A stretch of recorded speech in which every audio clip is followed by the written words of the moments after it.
பாகிஸ்தான் அவங்களுக்கு electricity கிரிட்ல power generate பண்ற கூட காசு இருக்காது. அதனால் பாகிஸ்தானை பொறுத்தவரை அது ஒரு பெரிய நாடே கிடையாதுங்க, ஒரு சின்ன நாடு.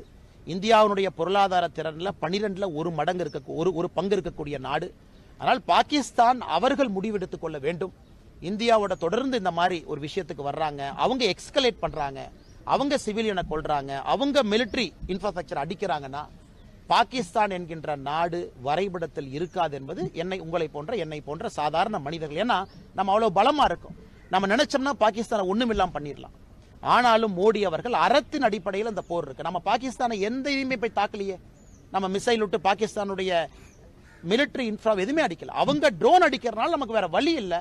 அவங்களுடைய ஏர் டிஃபென்ஸ் சிஸ்டத்தை நம்ம டேக் ஆஃப் பண்ணிருக்கோம். லாகூர்ல இருக்கக்கூடிய சைனா கொடுத்திருக்கக்கூடிய ஏர் டிஃபென்ஸ் சிஸ்டத்தை நாம எதுக்கு அடிச்சோம்? அவங்க ட்ரோனை நம்ம பார்டருக்குள்ள அனுப்புறதுனால அவங்க ஏர் டிஃபென்ஸ் சிஸ்டத்தை நம்ம எடுத்தோம், நாம அடிக்கல.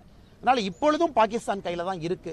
இதை அவங்க எக்ஸ்கலேட் பண்றாங்க, இதை மிலிட்டரி கன்ஃபரன்டேஷனாக கொண்டு போறாங்கன்னா என்னை பொறுத்தவரை பாகிஸ்தான் என்கின்ற நாடு வரைபடத்தில் இருக்காது என்பதுதான் என்னுடைய தாழ்மையான கருத்து.